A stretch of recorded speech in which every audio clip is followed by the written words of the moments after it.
नमस्कार दोस्तों, मैं हूं आपका दोस्त लोकेश साहू और आप देख रहे हैं लोकेश छत्तीसगढ़िया यूट्यूब चैनल। आप सभी साथियों का हमारे इस मंच पर, हमारे इस चैनल पर बहुत बहुत स्वागत है, बहुत बहुत अभिनंदन है। दोस्तों, मुख्यमंत्री भूपेश बघेल जी ने गृह मंत्री अमित शाह जी को पत्र लिखा है और राज्य में एथेनॉल के अनुमति के संबंध में तीन चार बिंदुओं पर अपनी बात को रखी है और उन्होंने अनुमति मांगी है केंद्र सरकार से। केंद्रीय गृह मंत्री अमित शाह जी को पत्र लिखा है। दोस्तों, क्या है इस पत्र में, थोड़ा सा मैं आपको फुल स्क्रीन पर इस पत्र को समझा देता हूं। देखिए, सबसे ऊपर में यहाँ पर भूपेश बघेल मुख्यमंत्री जो छत्तीसगढ़ के चीफ मिनिस्टर हैं हमारे, और यहाँ पर आप देखिए एड्रेस देखिए और नीचे यहाँ पर डेट है, कल की तारीख है 24 सितंबर 2022 को कल पत्र लिखा है गृह मंत्री अमित शाह जी को। और यहाँ पर देखिए, आदरणीय श्री शाह जी, मैं आपका ध्यान मध्य प्रदेश अंतर्राज्यीय परिषद की बैठक दिनांक 22 अगस्त 2022 को आयोजित की ओर आकर्षित करना चाहूँगा। यानी कि बीते 22 अगस्त को, पिछले महीने 22 अगस्त को एक बैठक ली गई थी और उस बैठक के जो मुख्य बातें हैं और उस बैठक में जो आयोजित बैठक ली गई थी उसमें इनका ध्यान आकर्षित कराना चाहते हैं। उस बैठक में कुछ महत्वपूर्ण बिंदुओं पर चर्चा हुई थी। इसमें देखिए दूसरे बिंदु पर क्या कहा है, उपरोक्त बैठक में मेरे द्वारा, यानी कि मुख्यमंत्री भूपेश बघेल ये पत्र लिख रहे हैं, तो उपरोक्त बैठक में मेरे द्वारा यानी सीएम के द्वारा राज्य में प्रधानमंत्री जीवन योजना, जिसका फुल फॉर्म है जैव ईंधन वातावरण अवशेष निवारण के अंतर्गत फसल अवशेषों के निवारण के लिए लिग्नो सेलुलॉजिक बायोमास आधारित बायो एथेनॉल उत्पादन हेतु नासिरे जलर 2G के संबंध में भारत सरकार की तेल विपणन कंपनी द्वारा रिफाइनरी स्थापित किए जाने का अनुरोध किया गया था। यानी कि राज्य में एथेनॉल के उत्पादन के लिए जो है वो भारत सरकार के जो तेल विपणन कंपनी है उनके द्वारा रिफाइनरी स्थापित किए जाने का इन्होंने अनुरोध किया था उस बैठक में, 22 अगस्त के बैठक में प्रधानमंत्री मोदी जी को। और इसमें आगे देखिए तीसरे बिंदु पर, उक्त संबंध में यह उल्लेख करना प्रासंगिक होगा कि छत्तीसगढ़ राज्य में कृषि फसलों विशेषकर धान का अनुमानिक वार्षिक उत्पादन 137 लाख मीट्रिक टन, ये 2022-23 में 137 लाख मीट्रिक टन उत्पादन ये अनुमानित कहा गया है, इतना होगा। इससे प्राप्त होने वाले बायोमास के निष्पादन के लिए 2G,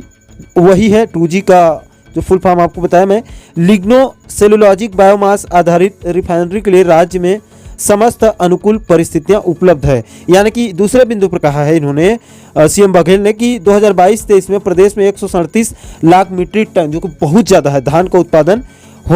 होगा, ये अनुमानित है, इतना हो सकता है क्योंकि अभी कटाई नहीं हुई है। तो इसीलिए छत्तीसगढ़ में आप जो है लिग्नो सेलुलॉजिक बायोमास से आधारित रिफाइनरी के लिए जो राज्य हमारा प्रदेश है वो अनुकूल है, इसका आप हमें अनुमति दीजिए, राज्य की सभी परिस्थितियां अनुकूल है, ये कहा गया है सरल शब्दों में। और नीचे देखिए अंतिम पॉइंट में यहाँ पर चौथे बिंदु पर कहा है कि राज्य सरकार के नगरीय निकाय गौठान समितियों के द्वारा बैकवर्ड लिंकेज के माध्यम से लिग्नो सेलुलॉजिक बायोमास उपलब्ध कराने हेतु स्ट्रेटेजिक पार्टनरशिप किया जा सकता है। इसके माध्यम से योजना के उद्देश्यों की पूर्ति के लिए निर्धारित लक्ष्यों के अनुसार कृषि अवशेषों को जलाने से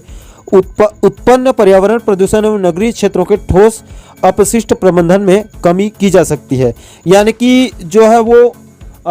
धान की कटाई होगी तो खेतों में उसको जलाया जाएगा तो उसका प्रदूषण होगा, उसका प्रदूषण शहरों में भी जा सकता है कृषि अवशेषों का जलाने से, और पर्यावरण जो है वो प्रदूषित होगा एवं नगरीय क्षेत्रों में ठोस अपशिष्ट प्रबंधन में इसकी कमी आ सकती है कहा गया है। तो इसका जो है ये वैकल्पिक उपाय किया जा रहा है 2G के माध्यम से। और इसमें देखिए एतएव धान की फसल के अवशेष से, और इसमें कहा, हाँ इस चौथे बिंदु पर थोड़ा सा मैं और बता दूं आपको कि इसमें जो है वो राज्य सरकार के नगरीय निकाय गौठान समिति के द्वारा बैकवर्ड लिंकेज किया जा रहा है। इस पद्धति के द्वारा जो है वो खाद भी बनाया जाता है, तो इससे पर्यावरण भी प्रदूषित नहीं होगा क्योंकि जलेगा नहीं, तो ये कहा गया है, जिससे शहरों में भी प्रदूषण कम होगा। एतएव धान की फसल के अवशेष से राज्य में एथेनॉल उत्पादन के लिए तेल विपणन कंपनियों के माध्यम से एक वाणिज्यिक एवं एक प्रदर्शन परियोजना की स्वीकृति प्रदान करते हुए राज्य में 2G एथेनॉल रिफाइनरी की स्थापना की कार्यवाही हेतु निर्देशित करने का सादर अनुरोध है। यानी नीचे एक लाइन में कहा गया है कि इन ऊपर जो 3-4 बिंदु बताए गए हैं उसी के अनुक्रम में नीचे कहा गया है कि धान की फसल का जो अवशेष होगा, जो उसका बचता है पराली वगैरह से, राज्य में उसी से एथेनॉल उत्पादन किया जाएगा और तेल विपणन कंपनियों के माध्यम से एक वाणिज्यिक और एक प्रदर्शन परियोजना उसकी स्वीकृति प्रदान कीजिए कहा गया है, जिससे जो है वो राज्य में 2G एथेनॉल रिफाइनरी की स्थापना की कार्यवाही हेतु निर्देशित करने का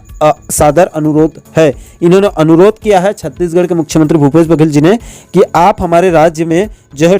2G इथेनॉल रिफाइनरी की स्थापना करने की आप हमें अनुमति दीजिए, ताकि इससे जो है वो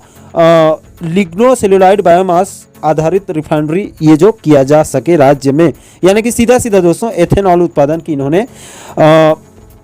केंद्र सरकार से अनुमति मांगी है, अनुरोध की है। भूपेश बघेल जी का यहाँ पर हस्ताक्षर देखिए, और श्री अमित शाह जी जो केंद्रीय गृह मंत्री हैं उनका यहाँ पर देखिए, ये साथ ही साथ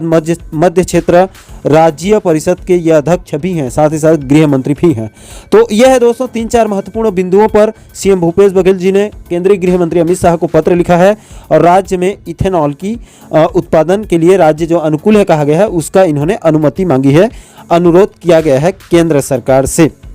तो आशा करता हूँ इस वीडियो के माध्यम से इस पत्र को आप अच्छे से समझ गए होंगे। दोस्तों इस पत्र को हमारे टेलीग्राम चैनल लोकेश साहू ज्ञान पर अपलोड कर देंगे, आप चाहें तो आप वहाँ से डाउनलोड भी कर सकते हैं और एक बार और अच्छे से अध्ययन भी कर सकते हैं। बाकी इस पत्र पर आपकी क्या राय है और क्या एथेनॉल की जो परमिशन मिलेगी राज्य में तो इससे राज्य का विकास होगा या फिर नहीं, इस पर आपकी क्या राय है एक आम नागरिक के तौर पर, उसको भी आप नीचे कमेंट सेक्शन में आप हमें जरूर बताइए। और साथ ही साथ प्रदेश के इसी प्रकार के महत्वपूर्ण मुद्दों पर आगे भी आप वीडियो देखना चाहते हैं तो हमारे साथ आप बने रहिए।